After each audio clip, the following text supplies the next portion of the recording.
Bien, shalom, amados hermanos. Qué bueno estar con ustedes otra vez en esta nueva entrega de la serie que hemos comenzado sobre el divorcio entre el judaísmo y el cristianismo. Y al momento hemos visto muchas cosas, de hecho. Estamos muy adelantados y estamos ya en las últimas sesiones de esta serie y esperamos que con la ayuda del Eterno pueda ser de bendición, no solamente a los que estamos aquí el día de hoy, sino a muchos que verán y oirán esto y tendrán una mejor conciencia de su rol como creyentes, ya sea judíos o gentiles, y cómo debe ser nuestra relación con el cuerpo del Mesías y también con el pueblo judío, y cómo debe de ser nuestro actuar, nuestro andar en el cuerpo del Mesías. Hasta este punto hemos considerado hechos que tuvieron un gran impacto en la separación entre el judaísmo y el cuerpo del Mesías, y hemos considerado, por ejemplo, el terrible impacto de la primera revuelta judía, la destrucción del templo, el fiscus judaicus y la horrible persecución de Domiciano. De hecho, ahí es donde invertimos un poco de tiempo en las enseñanzas pasadas y cerramos en la última ocasión con descifrando algo que el maestro dice a las comunidades de Esmirna y Filadelfia. Yo conozco la blasfemia de los que dicen ser judíos y no lo son, y cómo eso es entendido cuando vamos al contexto de lo que estaba pasando en la persecución de Domiciano. Cada uno de estos eventos obviamente deterioró la relación entre el pueblo judío y el cuerpo del Mesías en mayor o menor grado, y en conjunto hicieron mucho para la separación total. Aparte de esto, algo sucedió para señalar derogatoriamente ahora no a creyentes gentiles, como había sido el caso de la primera persecución, el eje fundamental de la persecución de Domiciano, sino que esto que vamos a ver el día de hoy fue algo que sucedió para señalar a creyentes judíos en Yeshua y causar otra herida a la relación. Y en esta ocasión no sería una herida precipitada por algún ejército o emperador romano, sino por un rabino judío con características un poco peculiares. Este es un rabino que tenía ciertas características que dieron ganar una reputación en el Talmud por su aspereza. Se le considera un rabino que fue muy severo en su trato con otros judíos, incluso con aquellos que eran más grandes que él, tanto en conocimiento como en edad. Y su nombre era Rabán Gamaliel II. Yohanan ben Zakkai, como todos sabemos, fue, y como hemos visto, fue rabino que escapó del sitio de Vespasiano y pidió Yabne como un lugar para hacer una escuela rabínica. Ahora, Yohanan ben Zakkai era anciano ya, muy anciano cuando comenzó su escuela rabínica en Yabne. Al final de su vida, él se retiró y se radicó en una ciudad llamada Beror Hayil, y los sabios debieron escoger a un sucesor. Y ellos eligieron a Gamaliel ben Shimon para ser la cabeza de lo que se conocía como el viñedo de Yabne. Rabán Gamaliel tenía varias ventajas para ocupar el puesto. En primer lugar, era descendiente de Gilel el Grande, y la familia de Rabán Gamaliel aseveraba tener ascendencia davídica por línea materna. Adicional a ello, su abuelo, Rabán Gamaliel I, el maestro de Pablo, y aquí es bueno que recordemos la diferencia entre ambos Gamaliel. Cuando hable en esta enseñanza de Gamaliel, no estoy hablando de Gamaliel I. Gamaliel I fue el maestro de Rabino Shaul de Tarso, esto es Pablo, y Gamaliel I fue el nazí del último Sanedrín en la antes de la destrucción del templo. Su política hacia los creyentes era una política de tolerancia. Si se recuerdan, Gamaliel I en Hechos 5 dice: no se metan con estas personas, si esto es del Eterno, entonces no lo vamos a poder detener, pero si no es del Eterno, terminará desapareciendo. Su política hacia los creyentes era una política de tolerancia, y no así su nieto, Rabán Gamaliel II. Entonces, Rabán Gamaliel I tuvo un hijo llamado Shimon ben Gamaliel. Shimon ben Gamaliel murió en la destrucción del templo. Ahora, el hijo de Shimon ben Gamaliel fue nombrado Gamaliel también, y se le conoce como Gamaliel II, Gamaliel ben Shimon o Gamaliel de Yabne. Entonces, Rabán Gamaliel I había sido el nacizo del Sanedrín, y todas estas cosas ayudaban a Rabán Gamaliel II para recibir el nombramiento. Rabán Gamaliel II, cuando fue elegido para sustituir al gran Yohanan ben Zakkai, comenzó a establecer cosas que eran necesarias para que el judaísmo sobreviviera a la catástrofe de la destrucción del templo. Una de estas tenía que ver con el calendario. Él hizo algunas cosas para fijar el calendario, las lunas nuevas, meses intercalados, ya que sin una autoridad central, el pueblo se arriesgaba a terminar totalmente fragmentado. También él vio cuestiones sobre las oraciones, la midá, cómo sobrevivir sin el sistema de sacrificios, también fueron discutidos, cómo justificar que ahora el judaísmo no iba a tener sacrificios de animales y cómo las oraciones podían en alguna manera sustituirlas para mantener la relación con el Eterno. Y en gran medida varias de las órdenes de Rabán Gamaliel II fueron muy positivas. De hecho, gran orden y estabilidad fueron alcanzados con lo que él hizo en Yavne. Ahora, el problema es donde empieza a ponerse la historia un poco interesante. El problema es que Rabán Gamaliel II tenía un deseo. De hecho, el Talmud registra una oración, la vamos a ver más tarde, y él orando al Eterno decía que su mayor intención era que las facciones no se multiplicaran en Israel. En otras palabras, su deseo era hacer del judaísmo un movimiento monolítico, único, y que grupos diversos no se multiplicaran en Israel. Y para lograr este objetivo, a él no le importaba recurrir a castigos muy severos y tratos duros, incluso contra rabinos que eran mayores que él, tanto en edad como en conocimiento. Por ejemplo, el Talmud nos habla de los dos más grandes discípulos de Yohanan ben Zakkai. Los dos grandes discípulos de él eran Rabí Eliezer ben Hircanos y Rabí Yehoshua ben Hananía. Estos discípulos eran los que habían ayudado, de hecho, a escapar en un ataúd a Yohanan ben Zakkai. Si se recuerdan, cuando vimos las enseñanzas sobre la destrucción del templo, vimos que Yohanan ben Zakkai escapó en un ataúd que era llevado por sus dos discípulos. Estos eran Rabí Eliezer ben Hircanos y Rabí Yehoshua ben Hananía.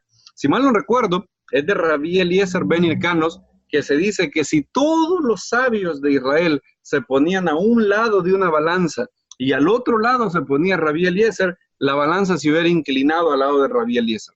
Su conocimiento era muy grande y de hecho cuando vemos sus dichos en el Talmud, en Tosefta, son muy similares a los del maestro, muy similares. De hecho tiene algunos dichos que pareciera ser una paráfrasis de los dichos del maestro, como por ejemplo aquel que se preocupa por el pan de mañana, diciendo qué va a comer, es de aquellos que tienen poca fe. Es un dicho conocido de Rabí Eliezer, es increíblemente similar al dicho de Yeshua, y sabemos, de hecho, por el testimonio del Talmud, que a Rabí Eliezer ben Hircanos le gustaban muchas enseñanzas de Yeshua. Es más, en una ocasión se cuenta que se encontró a un discípulo de Yeshua que se llamaba Jacob de Kefar Sekania, y Jacob de Kefar Sekania le enseñó lo que Yeshua le había enseñado, y a Rabí Eliezer le gustó mucho una interpretación sobre Miqueas que Yeshua había transmitido, y eso está en el Talmud de Avodat Zarah, y Rabí Eliezer era un gran rabino de la época. El otro era Rabí Yehoshua ben Hananía, también un gran rabino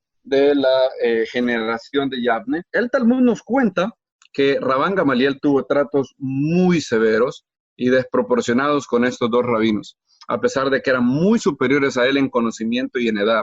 Por ejemplo, el Talmud relata cómo estuvo dispuesto a excomulgar al gran Rabí Eliezer ben Hircanos. También nos cuenta sobre el trato áspero que Rabí Yehoshua recibió. El Talmud en Baba Metzia 59 nos habla de cómo fue excomulgado Rabí Eliezer en el famoso encuentro de un horno.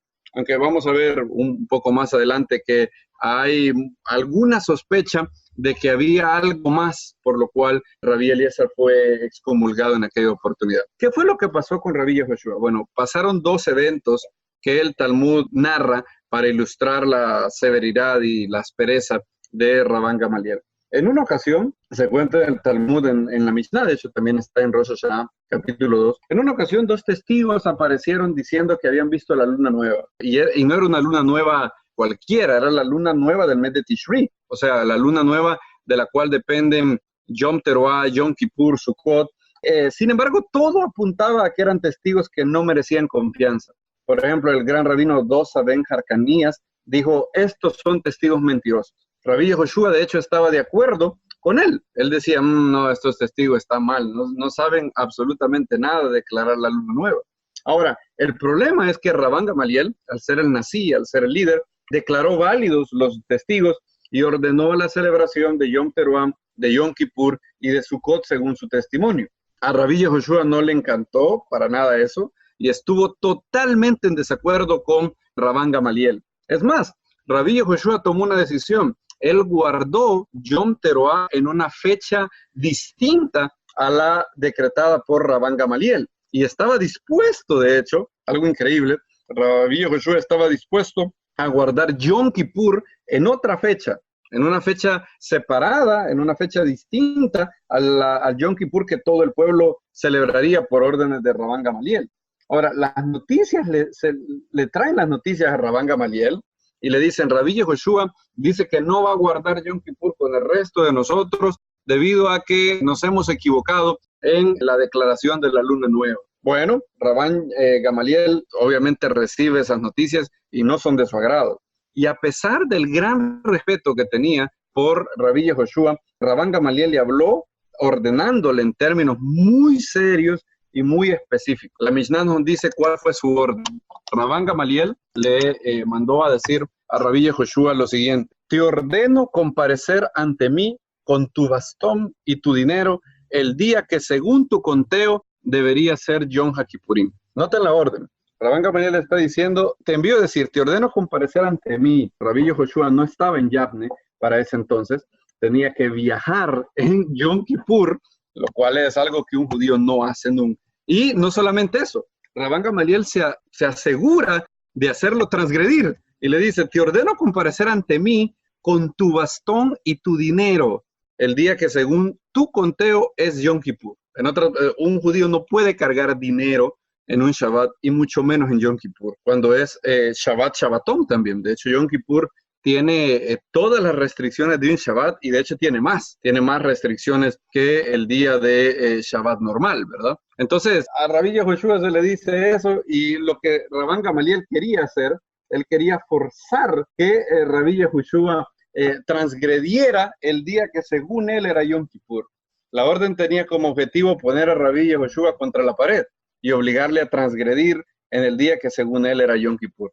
Rabbi Yehoshua entró en una gran angustia por esta situación y la Mishnah nos dice cómo entró y Rabbi Akiva y Rabbi Dosa le aconsejaron, oye, no deberías de buscarte problemas, mejor haz lo que dice Rabán Gamaliel. De hecho, Rabbi Akiva entra en la escena y le dice, yo te podría probar que lo que ha hecho Rabán Gamaliel tiene todo el soporte del mundo, le dice Rabbi Akiva.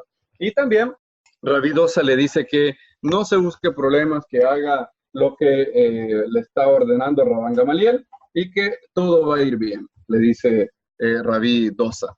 Pues bien, Rabbi Yehoshua viene y reflexiona un poco y más o menos acepta. Esto es lo que se dice en la Mishnah. Rabbi Akiva fue y lo encontró en angustia. Él le dijo, puedo enseñar que cualquier cosa que Rabán Gamaliel haya hecho es válida, porque dice, estas son las estaciones señaladas por el Señor, las santas convocaciones que proclamaréis en sus tiempos. Rabbi Akiva fue y lo encontró en angustia, y este dijo, puedo enseñar que cualquier cosa que Rabán Gamaliel haya hecho es válida, porque dice, estas son las estaciones señaladas por el Señor, las santas convocaciones que proclamaréis en sus tiempos señalados, ya sea que sean proclamados en su momento adecuado o no estén en su momento adecuado. Ya sea que sean proclamados en su momento adecuado o no en su momento adecuado, no tengo otros tiempos designados, excepto eso. El rabino Yehoshua luego fue a ver al rabino Dosa ben Jarquinas y él le dijo, si cuestionamos la corte de Rabán Gamaliel, debemos cuestionar también las decisiones de toda corte que ha existido desde los días de Moisés hasta ahora. Como dice, entonces Moisés y Aarón, Nadab y Abihu y 70 de los ancianos de Israel subieron. ¿Por qué no se mencionaron los nombres de los ancianos? Para enseñar que cada grupo de 3 que ha actuado como un tribunal sobre Israel, he aquí que es como el tribunal de Moisés.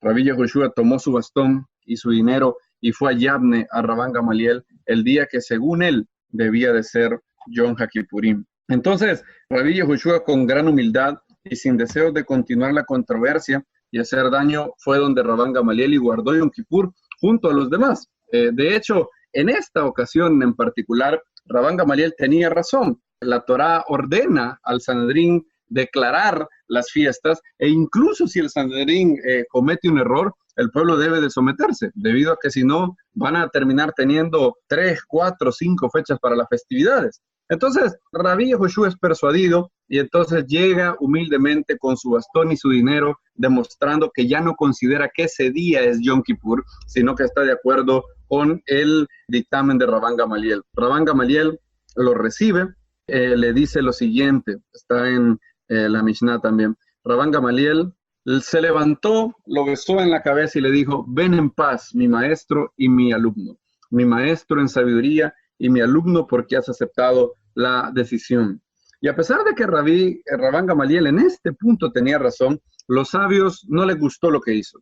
A pesar de que estaban de acuerdo con lo que la decisión de Rabán Gamaliel, su trato fue resentido por los rabinos. Ellos sentían que había sido déspota contra Rabí Yehoshua, sobre todo porque Rabí Yehoshua era un anciano respetadísimo y superaba a Rabán Gamaliel en conocimiento y en edad. Y Rabán Gamaliel iba a seguir con esto. Por ejemplo, el Talmud nos dice que Rabán Gamaliel iba a decir que un estudiante cuyo interior no correspondiera con su exterior sería impedido de entrar en la casa de estudio. Ahora, eso parece bueno, parece una decisión ética, parece que Rabán Gamaliel está en contra de la hipocresía y él quiere que todo erudito sea igual tanto en lo exterior como en lo interior. De hecho, Yeshua dijo algo similar, ¿verdad? Él dijo que había que limpiarlo de adentro del vaso y luego el exterior también sería limpio. Ahora, el gran problema es que Rabán Gamaliel se reservó ser el árbitro final para decidir quién era o no era digno. Para reforzar esto,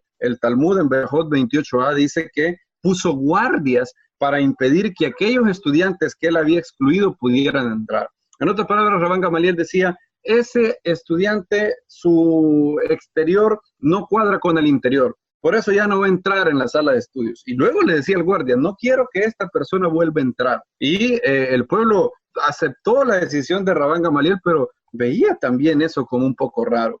El año siguiente al suceso de Yom Kippur, Rabán Gamaliel haría algo que, como decimos aquí, sería la gota que derramaría el vaso. Leemos de ello en el Talmud, donde se dice el segundo incidente con Rabí Yehoshua. Hubo un incidente que involucró a un estudiante que se presentó ante Rabí Yehoshua. El alumno le dijo una pregunta bien sencilla: miren, ¿es opcional u obligatoria la oración de noche, Marib? Es decir, Arbit. Rabí Yehoshua le dijo opcional. Aquí Rabán Gamaliel estaba muy encontrado y muchas veces totalmente en contra de ambos, de Rabí Yehoshua y de Rabí Eliezer. Por ejemplo, cuando Rabán Gamaliel empezó a poner en orden toda la amidá y a decir: esta va a ser la forma en específico que va a tener y nadie se puede salir de esta norma de la amidá, Rabí Eliezer ben Hirkan nos dijo: si una persona ora únicamente con un texto que ya está fijo, entonces sus oraciones no son genuinas. Esa era la opinión de Rabí Eliezer. Él decía: no se debe orar con un texto fijo, se debe de tener siempre libertad para poder hacer oraciones espontáneas, ya que si se ora con un texto fijo, entonces no son súplicas genuinas. Esas son sus palabras. Está en la Mishnah, capítulo 4 de Berajot, donde Rabí Eliezer dice eso. Y Rabí Yehoshua decía que la oración de Arbit era opcional. En otras palabras, el argumento de Rabí Yehoshua era el siguiente: si vamos a decir que la amidá va a sustituir a los sacrificios, entonces en la Torá habían dos sacrificios. Había un sacrificio en la mañana y un sacrificio en la tarde. Y el argumento para Arbit era que, bueno, habían pedazos de carne que se seguían quemando toda la noche. Pero a Rabí Yehoshua eso no le parecía suficiente base para declarar que había que hacer una tercera oración. Entonces, por eso decía: Arbit es opcional. Lo que es requerido son 2 oraciones, no 3. Y el mismo estudiante, según Berajot 27b, se presentó donde Rabán Gamaliel después. Es curioso, esto es como aquella persona que le hace una pregunta a alguien, luego va donde otro, y luego quiere causar como división. Y el mismo estudiante se presentó ante Rabán Gamaliel y le dijo: ¿es obligación o obligatoria la oración vespertina? Rabán Gamaliel le dijo: obligatoria. El alumno le dijo a Rabán Gamaliel: ¿pero acaso no me dijo Rabí Yehoshua que la oración de la noche es opcional? Rabán Gamaliel le dijo al estudiante: espera hasta que los maestros de los escudos, una referencia a los eruditos de la Torá que luchan en la guerra de la Torá, ingresen a la sala de estudio, en cuyo punto lo discutiremos este tema. Cuando entraron los maestros de los escudos, esto es los rabinos, el interrogador se paró ante todos los presentes y preguntó, ¿es opcional o obligatoria la oración de Arbit, la oración vespertina? Rabán Gamaliel le dijo, obligatorio. Para determinar si Rabí Yehoshua mantenía o no su posición, Rabán Gamaliel dijo a los sabios, ¿hay alguna persona que dispute este asunto? Rabí Yehoshua le dijo, no, nadie está en desacuerdo. Por respeto al Nasí, no quiso discutir con él públicamente. Rabán Gamaliel le dijo a Rabí Yehoshua, pero no fue en tu nombre que me dijeron que la oración vespertina es opcional. Luego Rabán Gamaliel le dijo a Rabí Yehoshua, Yehoshua, ponte de pie y testificarán contra ti. El rabino Yehoshua se puso de pie y dijo, si yo estuviera vivo y el estudiante estuviera muerto, el ser vivo puede contradecir a los muertos y podría negar que se emitiera esta decisión. Ahora que estoy vivo y él está vivo, ¿cómo pueden los vivos contradecir a los vivos? No tengo más remedio que admitir que yo lo dije. Mientras tanto, Rabán Gamaliel, como el Nasí, estaba sentado y exponiendo. Y Rabí Yehoshua estuvo todo el tiempo parado porque Rabán Gamaliel no le dio instrucciones para que se sentara. O sea, imagínense esto. Rabán Gamaliel le dice, Yehoshua, ponte de pie. Estamos hablando que Rabí Yehoshua es un anciano. Sería como que alguien de mi edad, 30, 40 años, le diga a uno de las personas entre nosotros que tiene 60, 55, 70 años, le diga, póngase de pie. Y entonces no le doy la orden como nací de sentarse, sino que lo mantengo de pie. Y el Talmud dice que Rabán Gamaliel empezó a exponer sus bases para decir que Arbit era obligatorio. Y se extendió y se extendió. Dice, esto continuó durante algún tiempo, hasta que despertó un gran resentimiento contra Rabán Gamaliel. Y todas las personas reunidas comenzaron a murmurar y le dijeron a Hutzpit, el diseminador, deja de transmitir la exposición de Rabán Gamaliel. Y se detuvo. ¡Wow! Imagínense lo que pasó. Ellos decían, esto era lo que los rabinos murmuraban entre ellos, ¿cuánto tiempo seguirá Rabán Gamaliel? Otras versiones dicen, ¿cuánto tiempo seguirá este hombre afligiéndolo a Rabí Yehoshua? El año pasado en Rosh Hashanah lo afligió. Rabán Gamaliel le ordenó a Rabí Yehoshua que fuera él con su bastón y su bolsa el día en que ocurrió Yom Kippur según los cálculos de Rabí Yehoshua. Respecto al primogénito, en el incidente relacionado con la cuestión de Rabí Tzadok, lo afligió como lo hizo ahora. Y ahora lo está obligando a mantenerse de pie como castigo por no defender su opinión diferente. Aquí también lo está afligiendo. Y los rabinos tomaron una resolución. Vamos a removerlo de su puesto como nací. ¡Wow! Imagínense.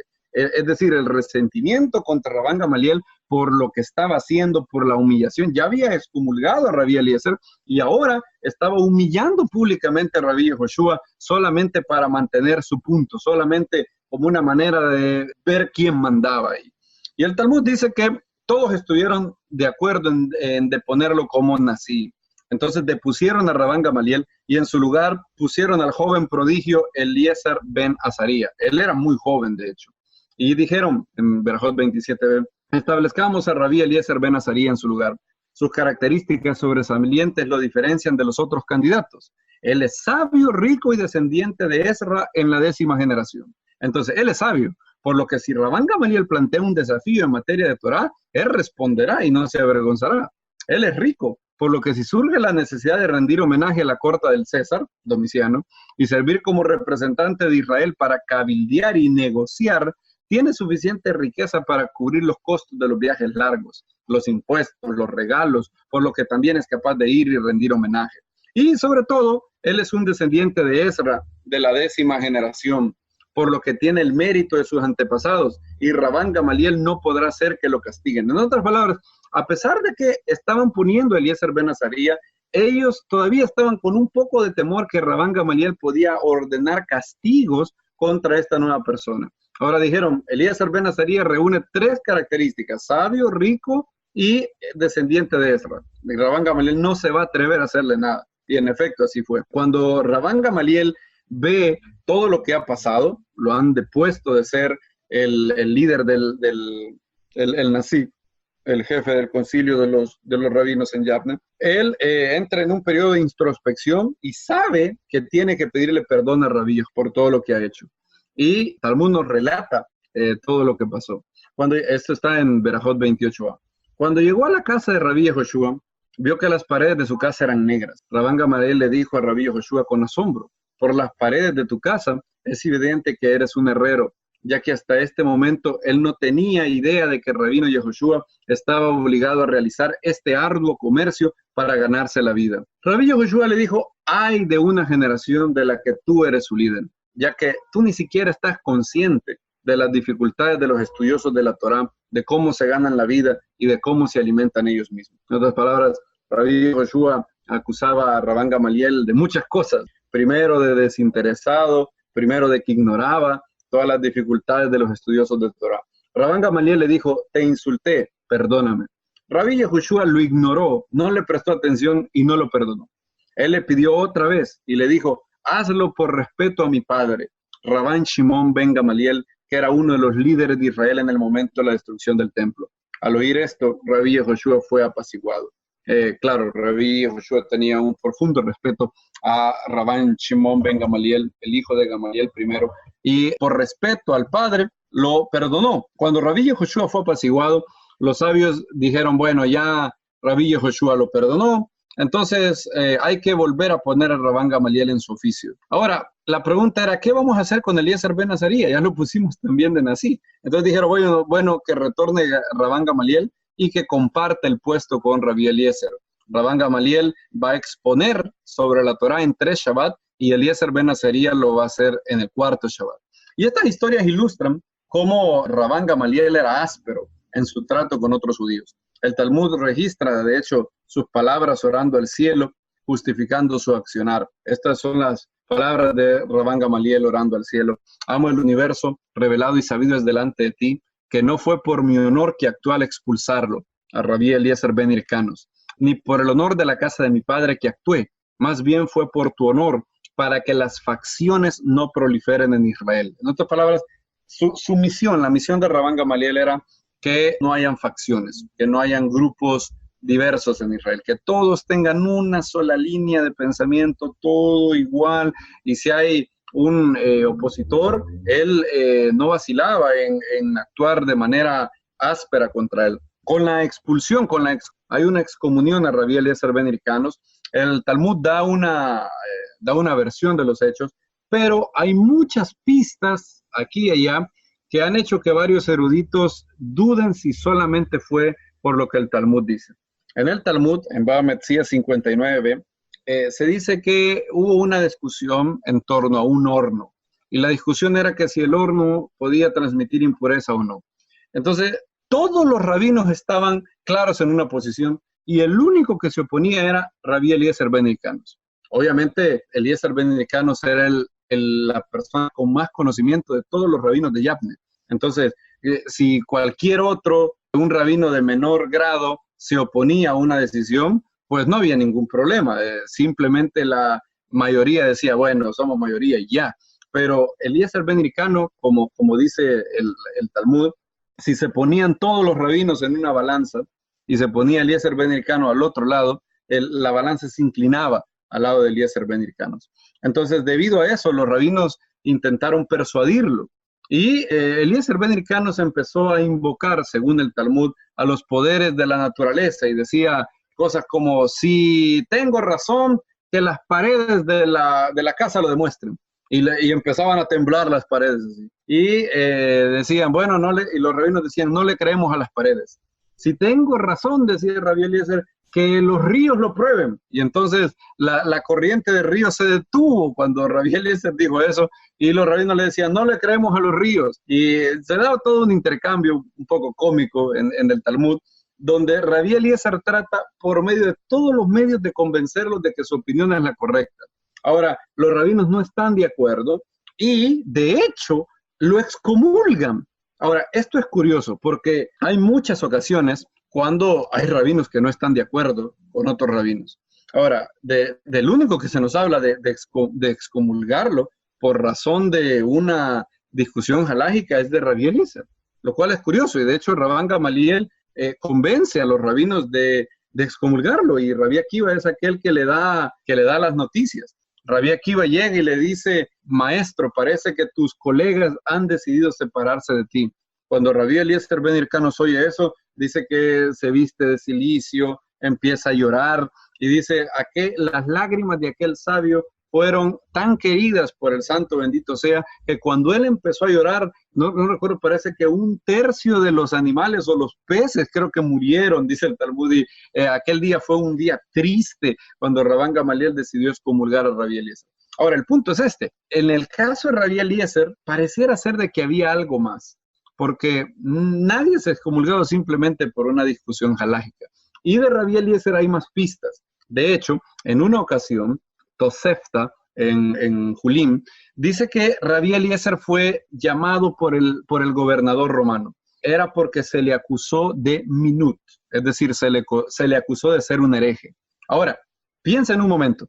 En los tiempos de Domiciano, que un judío fuera llevado ante el gobernador acusado de ser hereje, eso era una clara indicación que cuando el Talmud dice se llevó delante del gobernador porque fue acusado de ser hereje, fue acusado de minut, eso es una clara indicación que se sospechaba que Rabbi Eliezer era creyente en Yeshua. ¿Por qué? Porque esa era la única herejía que era penada por el Imperio Romano. Es decir, a Roma no le importaba ninguna otra secta de judaísmo, es decir, no iban a llevar un saduceo, si es que obviamente ya no existían, pero no iban a llevar a un rabino por cualquier diferencia halágica, sino ahí se dice que lo acusaron de minut, y cuando Roma te acusaba de algo, de una creencia ilícita, la única superstición ilícita que había en esos días era ser creyente en Yeshua. Ahora, el Tosefta sigue hablando y dice que Rabbi Eliezer se presenta delante del gobernador. Él se presenta delante del gobernador y el gobernador le dice, ¿pero será que un hombre tan anciano como tú pierde el tiempo en estas cuestiones? De hecho, la manera en cómo el Talmud narra es muy familiar a lo que Domiciano haría. Cuando Domiciano tenía enfrente a una persona anciana, le decía, ten misericordia de ti, ¿por qué vas a morir tú y toda tu familia? Eres un hombre anciano. Entonces el Tosefta dice que Rabbi Eliezer oye algo similar. ¿Acaso un hombre tan instruido, tan anciano como tú, pierde el tiempo en tales cosas? Rabbi Eliezer dice, fiel será el juez para conmigo. Eso es lo que él contesta. Rabbi Eliezer dice, fiel será el juez para conmigo. Obviamente Rabbi Eliezer se refería al juez del universo, al santo bendito sea, dice Tosefta. Pero el gobernador pensó que lo estaba adulando. Él pensó que estaban adulándolo y dijo, bueno, cuando él sintió que lo adulaban, dijo, bueno, creo que malinterpreté, creo que obviamente tú no eres creyente en Yeshua, tú no eres el de la herejía de los cristianos, así que mira, te voy a dejar en paz, voy a decir que este caso se cierra y eres libre para ir. Ahora, lo curioso es esto, Domiciano y todos sus hombres le daban 2 maneras a las personas para probar que no eran creyentes en Jesús, en Christus. Y era según eras judío o si eras gentil. Si eras judío, había una manera bien fácil de probar que no eras creyente en Yeshua. La manera era que maldijeras el nombre del Nazareno delante de las autoridades de Roma. Ahora, si no eras judío, si eras gentil, aparte de maldecir el nombre de Yeshua, te decían que tenías que ofrecer incienso a la imagen de Domiciano. Obviamente, como el judío tenía una exención que le permitía no dar honra a ningún otro Dios, entonces con creyentes judíos esto no se hacía. Entonces con creyentes judíos lo único que se requería de ellos era maldecir el nombre de Yeshua. Ahora, lo curioso de este juicio es que si Rabbi Eliezer no era creyente en Yeshua, él tenía algo muy fácil, la tenía bien fácil. Solamente tenía que decir, no, yo no soy culpable de minut. Cuando el gobernador le dice, ¿acaso un hombre tan especial como tú, tan anciano, tan instruido, se entretiene con tales cosas? Ahí Rabbi Eliezer puede decir, no, claro que no, yo no soy hereje, yo no soy de la creencia en Yeshua, yo no soy parte de la herejía de los Notzrim. Él podía decir 1000 cosas. Podía decir, no, es más, te voy a comprobar. ¿Qué quieres que haga para que te pruebe que yo no soy creyente en Yeshua? Y el gobernador podía decirle, bueno, tienes que maldecir al crucificado. Y Rabbi Eliezer lo hubiera hecho con todo gusto. Ahora, lo que sorprende es que eso no es lo que Rabí Eliezer hace. Lo que Rabí Eliezer hace es decir algo críptico. Es más, Tosefta registra, él le dio una respuesta críptica diciendo, lo tengo aquí, es Tosefta Julín 2:24, el gobernador le dijo, ¿acaso un hombre viejo como tú se ocupa a sí mismo en estas cosas? Rabí le dijo a él, fiel es el juez en lo que respecta a mí. El gobernador asumió que decía esto para adularlo. Pero Rabí Eliezer estaba de hecho hablando acerca de su Padre en los cielos. El gobernador le dijo a él, dado que confías en mí para juzgarte favorablemente, seré justo. Yo pensé para mí mismo, ¿es posible que estas canas puedan errar en estas materias? Bueno, no, caso completamente cerrado. Mira, eres libre para irte. Esas son las Tosefta Julim 2:24. Entonces, la pregunta es, ¿por qué Rabí Eliezer fue críptico? Si él no era creyente en Yeshua, la manera para distanciarse a sí mismo de Yeshua era fácil. Había 1000 maneras para probar que él no era creyente. Ahora, él se cuida de no decir nada en contra de Yeshua y solo dice, fiel es el juez en lo que respecta a mí. Y cuando el gobernador Eliezer dice, bueno, ya que me ha dicho fiel, ahora no le está diciendo a él, sino está hablando de Hashem, dice Tosefta, bueno, ya que has hablado bien de mí, bueno, te dejo ir. Ahora, sorprende que Rabí Eliezer, repito, sea críptico. No tenía ninguna necesidad de ser críptico. Claro, luego el Talmud dice que Rabí Eliezer se pregunta, ¿por qué será que me han acusado de minut? ¿Qué pasó? Y Rabí Akiva le dice, oye, ¿no será, le dice Rabí Akiva, que alguna vez oíste alguna palabra de Yeshu y te gustó? Y luego Tosefta dice, claro, dice Rabí Eliezer, claro, yo me recuerdo una vez que estuve con Jacob de Kefar Sakania y él me dijo ciertas cosas sobre Yeshu de Nazaret y me gustó bastante, dijo Rabí Eliezer. Y luego el Talmud da a entender que en realidad Rabí Eliezer no era creyente en Yeshua, diciendo cosas como que, bueno, no es que era creyente, en realidad fue que le había gustado unos dichos de Yeshu de Nazaret.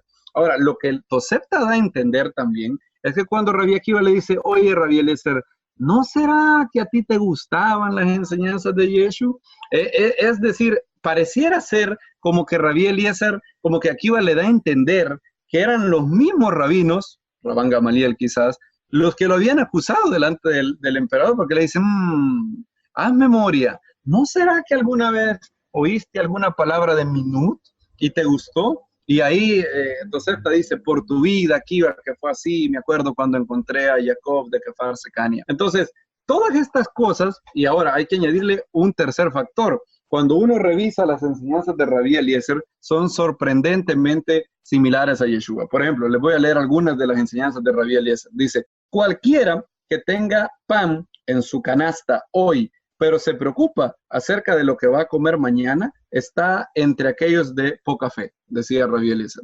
Obviamente eso es casi una copia del Sermón del Monte. Dice el otro dicho de Rabí Eliezer, honra a tu amigo tan queridamente como el honor que te tienes a ti mismo, y no te permitas a ti mismo ser fácilmente enfadado. Otra de sus, bueno, ya había mencionado este dicho de Rabí Eliezer con respecto a las oraciones. Este dicho está en Mishnah Behot 4:4. Decía así Rabí Eliezer, si un hombre hace que sus oraciones sean fijas, entonces ya no son suplicaciones genuinas. Y Rabí Eliezer tiene otras enseñanzas muy similares a las de Yeshua. Entonces, su plática con Jacob de Kefar Sekania, el hecho de que delante del gobernador él no dice nada en contra de Yeshua, aunque él, si no era creyente en Yeshua, pudo haber dicho lo que quiera de él, pero en lugar de eso prefiere ser críptico. Y en tercer lugar, el hecho que Rabán Gamaliel lo excomulgue da a entender que quizás había algo más con respecto a Rabí Eliezer ben Hircanos que una diferencia en torno a un horno. A nadie excomulgan por una diferencia halágica dentro de un horno. Entonces puede ser que en Rabí Eliezer, de hecho hay algunos eruditos que se atreven a señalar que Rabí Eliezer era creyente en Yeshua y que la excomunión, cuando lo excomulgan, en realidad es por eso. Entonces, de hecho, en el Talmud se narra cuando Ima Shalom era la esposa de Rabí Eliezer ben Hircanos y era la hermana de Rabán Gamaliel II. Entonces, aparte de de todo, Rabban Gamaliel era cuñado de Rabbi Eliezer ben Hirkanos, porque Rabbi Eliezer ben Hirkanos estaba casado con la famosa Ima Shalom. Y como Ima Shalom sabía, dice el Talmud, que su hermano había sido déspota con su esposo, Rabbi Eliezer ben Hirkanos, cuando él estaba orando, cuando Rabbi Eliezer estaba orando, siempre Ima Shalom estaba pendiente de que él no se postrara y que hiciera tahanum. Ella siempre estaba pendiente de que las oraciones siempre se hicieran de pie, sentado, pero ella siempre estaba pendiente de que Rabbi Eliezer no se hincara y decía, nunca te vayas a hincar, porque el día que lo hagas, el santo bendito sea va a juzgar mal a mi hermano. Oigan lo que decía Ima Shalom. Ella tenía tan claro que Rabban Gamaliel había sido déspota con su esposo, que le dijo, jamás te vayas a hincar, a postrar, a decir que el santo bendito sea defienda tu humillación, porque ese día un gran juicio va a venir contra mi familia. Entonces, siempre que Rabbi Eliezer oraba, las dos ocasiones o tres ocasiones que oraba, siempre Ima Shalom estaba pendiente de lo que hacía Eliezer ben Hirkanos. Un día, dice el Talmud, que un vagabundo, un beggar, alguien que pide dinero para sobrevivir, tocó la puerta de Rabbi Eliezer. Ima Shalom salió a darle unas monedas y cuando volvió encontró a Rabbi Eliezer postrado a los pies de Hashem y diciéndole acerca de su humillación. En ese momento Ima Shalom le gritó y le dijo, ¿qué estás haciendo? Levántate. Y le dijo, ¿por qué estás haciendo esto? ¿No te das cuenta que acabas de matar a mi hermano? Y al poco tiempo dice que llegó un mensajero que le decía, hay noticias. ¿Cuáles son las noticias? Le dice ella. Bueno, la noticia que he recibido es que tu hermano Rabban Gamaliel ha muerto. Y entonces Rabbi Eliezer se quedó con la boca abierta y le dijo, ¿cómo sabías que si yo oraba y me postraba delante del santo bendito sea y lloraba y exponía mi caso, él iba a morir? Y entonces Ima Shalom le replicó estas palabras, y aquí estoy citando al Talmud. Yo he recibido una tradición de la casa de mi abuelo. ¿Quién es el abuelo de Ima Shalom? Rabban Gamaliel I, el maestro de Pablo. Y esto fue lo que mi abuelo enseñaba. Todas las puertas de la oración están cerradas, excepto una, las puertas del sufrimiento inmerecido. Si alguien sufre de manera inocente, esa persona puede volcarse delante del santo bendito sea y decir, he tenido esto, me han tratado mal, hazme justicia. Y el santo bendito sea puede que algunas veces no escuche otras oraciones, pero aquellas que son hechas por aquellos que están sufriendo de manera injusta son contestadas. En otras palabras, el Talmud dice claramente que Rabbi Eliezer ben Hirkanos estaba sufriendo de manera injusta y que Rabban Gamaliel había sido muy duro en castigarlo de la manera que lo hizo. Entonces, Rabban Gamaliel está probado. Noten que no he citado ni un documento que no sea judío, que no sea la Gemara, que no sea Tosefta y que no sea la Mishnah. Entonces, la misma Mishnah dice claramente cómo era el trato de Rabban Gamaliel hacia los suyos. Ahora, ¿qué tiene que ver todo esto con nosotros? ¿Qué tiene que ver todo esto con creyentes en Yeshua? Bien, Rabban Gamaliel fue el encargado de hacer una innovación en la Amidá, una bendición que ha sido una bendición muy controversial. Es la famosa Birkat Haminim, la bendición contra los herejes. Min sí significa especie en hebreo, pero luego también empezó a significar hereje. De hecho, algunos piensan, porque es raro, una palabra que primero significa especie, ¿cómo llegó a significar hereje? Es algo raro. De hecho, la palabra para apóstata en el judaísmo es una palabra que se toma del griego, apícoros, por los epicúreos. Entonces, apícoros es una palabra del griego que significa apóstata. Ahora, min es un poco raro, porque la palabra significaba especies. De hecho, hasta el día de hoy tenemos una bendición en la Amidá Borei Minem Esamim, creador de diferentes tipos de especies, y la palabra min significa especies normalmente. Ahora, hay eruditos que creen que min es un acróstico. En hebreo min es mem, yud, nun. Y según algunos eruditos es mamin, creyente, yeshu, notri, creyente en Yeshua el Nazareno. Entonces, minim son los creyentes en Yeshua el Nazareno. Ahora, ¿cuál es la controversia que hay con la Birkat Haminim? Muchísima. Se han escrito muchos libros. Estas son las controversias. Hay controversia en torno al contenido original. Hay eruditos que dicen, bueno, quizás originalmente la bendición no tenía a los creyentes, quizás era para grupos herejes o grupos heterodoxos del judaísmo como los saduceos, como los esenios, quizás originalmente no tenía a los creyentes, porque, bueno, de hecho cuando vemos varias versiones de la Birkat Haminim, no tiene ninguna referencia a los creyentes, ni a los cristianos, ni nada. Entonces quizás era para otros grupos. Por ejemplo, creo que fue, no sé si fue David Flusser el que propuso que la Birkat Haminim originalmente se hizo contra los saduceos. Bueno, hay otros que dicen que la Birkat Haminim al inicio no tenía, siempre fue una bendición que estaba en la Midá, pero que lo que hizo Rabán Gamaliel no fue crear una nueva bendición en la Midá, sino que lo que hizo Rabán Gamaliel fue añadir palabras y ahí identificó claramente a los creyentes en Yeshua. Bueno, hay otros que dicen, por ejemplo, el gran erudito judío ortodoxo Daniel Boyarín, dice que en realidad la autoridad de Yavne para estos entonces era tan pequeña, no era una autoridad reconocida en todo el mundo judío, y que era tan pequeña la autoridad que un puñado de rabinos de Yavne tenían, que en realidad la Birkat Haminim no representa un hecho histórico relevante. En realidad fue muy, muy tardío cuando ya las comunidades judías alrededor del mundo empezaron a implementarla. Entonces él dice que no debería de ser tan relevante. En otras palabras, Daniel Boyarín, cuando se le pregunta sobre qué fue el factor relevante en la separación entre el judaísmo y el cristianismo, él dice lo más relevante de todo fue el fiscus judaicus. Eso fue el detonante, todo lo que pasó desde Vespasiano hasta cuando Domiciano empieza a hacer la persecución por el impuesto judío, todo eso fue lo que en realidad pasó. La Birkat Haminim es un detalle completamente superfluo. Entonces hay mucha discusión sobre esto. Pueden leer libros y libros de eruditos diciendo que muchas cosas sobre la Birkat Haminim. Ahora, por los propósitos de este estudio, nosotros mantenemos la versión tradicional que la Birkat Haminim fue hecha en Yavne contra los creyentes en Yeshua.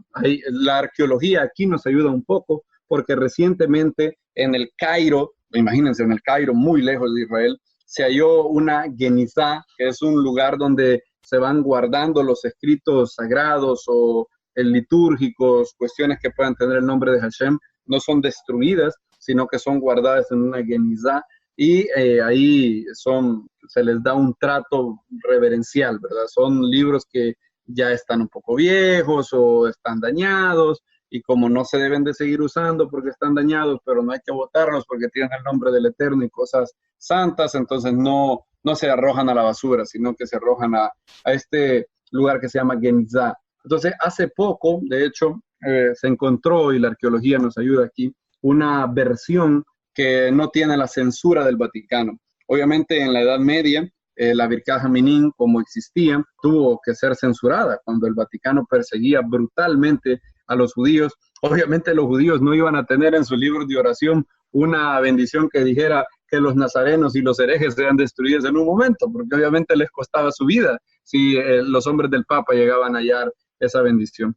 Pero bueno, en la Genizá del Cairo se encontró una bendición que es la mayoría de ahorita dicen que es la original, la bendición que hizo que todo esto estallara. Nuestro maestro Yeshua había dicho esto en Juan 16:1. Él lo había profetizado, de hecho, en el último día de su vida, diciendo, estas cosas os he hablado para que no tengáis tropiezo. Les quiero decir algo, los van a expulsar de la sinagoga, y aún viene la hora cuando cualquiera que os mate pensará que rinde servicio a Dios.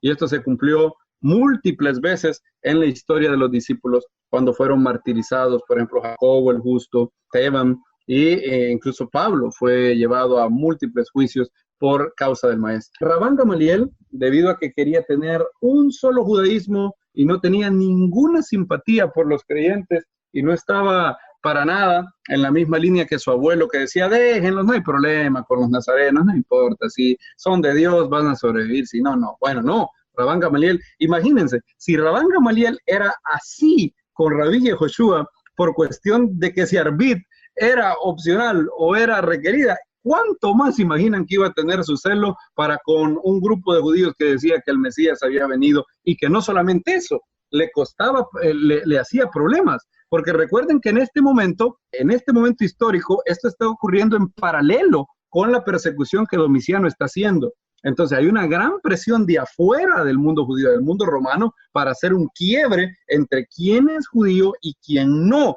Eso es lo que Domiciano demanda. Quiero que me digan bien claramente quién es judío y quién no, porque aquel que es judío entonces tiene que pagar el fisco judaicos, pero tiene la ventaja de que pertenece a una religión lícita, pero aquel que no es judío, bueno, no tiene que pagar el fisco judaico, pero está requerido de adorar a los dioses de Roma y está prohibido de seguir a la superstición de los cristianos porque es una superstición ilícita. Entonces, obviamente hay mucha presión y entonces Rabban Gamaliel tendría varios incentivos naturales para, primero, su propio celo, segundo, la persecución de Domiciano y tercero, salvaguardar a la comunidad judía.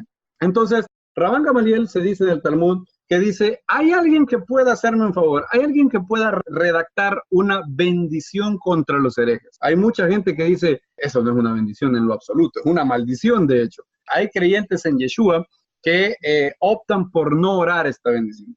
Cuando están orando de la midá, saltan inmediatamente de la bendición en favor de los justos a la siguiente bendición. Obvian totalmente la bendición contra los herejes. Bueno, de hecho al revés, ¿no? La bendición en favor de los justos es la que está después de la Birkat Haminim. Entonces hay creyentes que saltan inmediatamente hacia la bendición en favor de los justos. Hay otros que no, hay otros que prefieren orar la Birkat Haminim, pero le hacen un pequeño twist, un pequeño cambio para que no se oiga tan fuerte. Entre ellos, de hecho, en Fear Fruit of Zion es curioso porque están los dos casos. Daniel Lancaster no ora la bendición, la Birkat Haminim. Él dice, yo nunca oro la Birkat Haminim. Y él tiene sus razones y dice, fue por nosotros que esta bendición se hizo. Entonces no voy a orar una bendición que se hizo para maldecirnos a nosotros mismos. Pero Aaron Ivy, también de Fear Fruit of Zion, argumenta en su libro, curioso, que no hay problema de orar la Birkat Haminim y que solamente se haga con ciertas modificaciones. Así que incluso entre ellos, imagínense lo controversial que es esta bendición. Ahora, esta es la bendición original que se encontró en la Genizá del Cairo. ¿Por qué digo que es original? Bueno, porque no tiene la censura del Vaticano. Y dice así, esta era la bendición que se compuso en Yavne por orden de Rabban Gamaliel, que para los apóstatas no hay esperanza y que el gobierno arrogante, obviamente Roma, sea rápidamente desarraigado en nuestros días, que los nazarenos y los herejes sean destruidos en un momento y que sean borrados del libro de la vida y no se inscriban juntos con los justos. Bendito eres tú, oh Señor, que humilla al arrogante. Ahora, ustedes quizás pensarán, bueno, pero sí, es una bendición, pero está bien, como decimos aquí, el mal set que Rabban Gamaliel haya puesto esto, pero ¿acaso no era, si tú eras un creyente en Yeshua, ¿acaso no era tan fácil esto como no orar esta bendición? No era tan fácil. Mira lo que dice el Talmud. El Talmud dice en Berajot 29a lo siguiente. Aquel que estaba sirviendo como líder de oración, o sea, el que está llevando la oración ante la congregación y se equivocó al recitar cualquiera de las bendiciones, no lo remuevan de servir como líder de oración. O sea, se puede equivocar en cualquier bendición. Sin embargo, uno que cometió un error a recitar la bendición de los herejes es removido inmediatamente, ya que sospechamos que quizás sea un hereje, un creyente en Yeshua, y omitió intencionalmente la bendición para evitar maldecirse a sí mismo. En otras palabras, no era tan fácil como decir, bueno, Rabban Gamaliel quiere que oramos esto, pero a mí no me importa, yo soy creyente en Yeshua y yo no me voy a maldecir a mí mismo, así que no voy a orar esto. No era tan fácil, porque si tú eras, en primer lugar, si había un creyente en Yeshua, siendo el líder de la oración, el Hassan sería en este caso el que canta la oración, entonces en el momento que llegues a la Birkat Haminim tienes dos opciones. O la haces como está y te vas a maldecir a ti mismo y vas a maldecir a todos tus correligionarios, a tus hermanos en Yeshua. Vas a decir que los nazarenos y los herejes perezcan en un momento. Eso sería como que nosotros hiciéramos una oración y dijéramos que todos los miembros de Comunidades Unidas en el Mesías mueran de una muerte horrible. ¿Quién va a orar semejante cosa? Nadie va a orar eso, porque te estás maldiciendo a ti mismo. Ahora, si no eres, si tú decides omitir la Birkat Haminim, entonces te van a remover. En el momento que tú la omitas, entonces te remueven, porque va a ser evidente que tú eres un creyente en Yeshua. Entonces, esto empezó a generar un problema.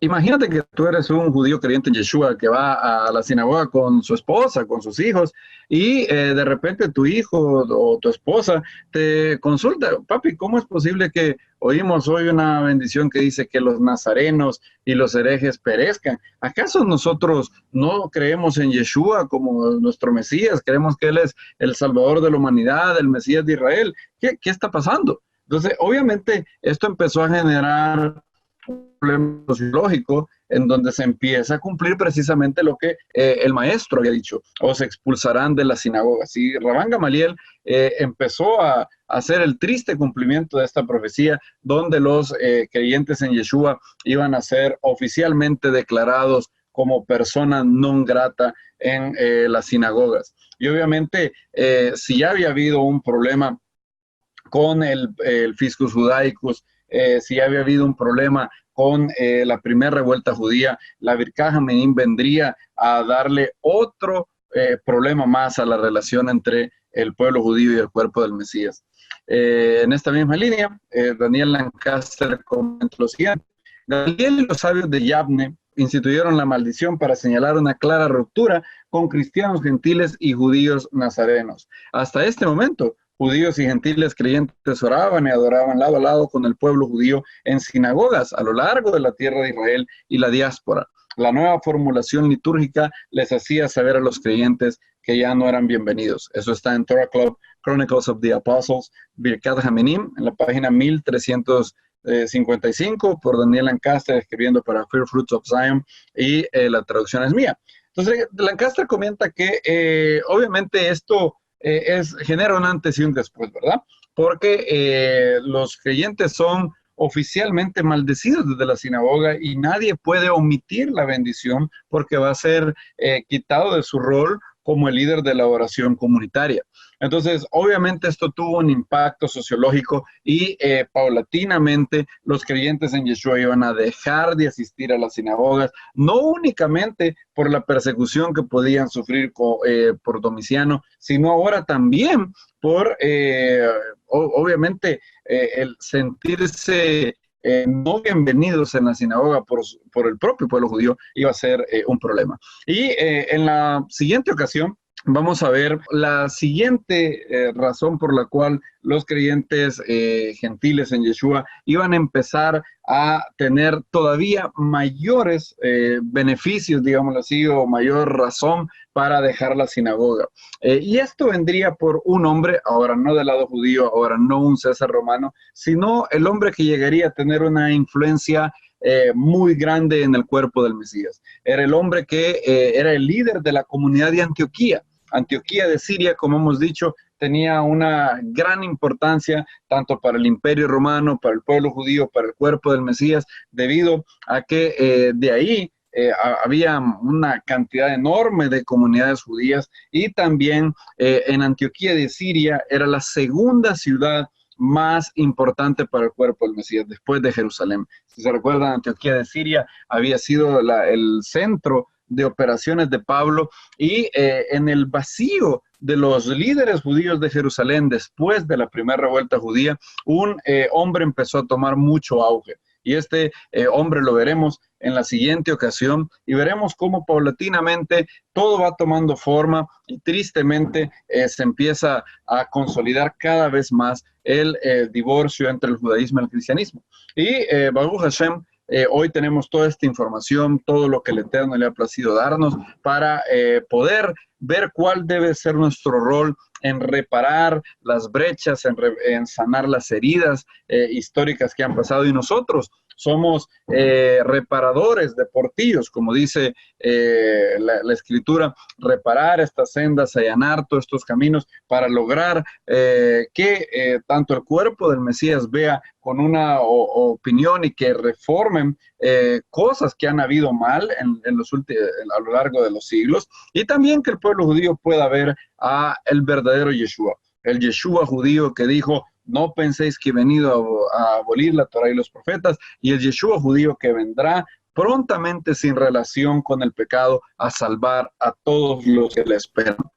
Sea pronto en nuestros días. Ken Yehi Ratzon. Amén y amén.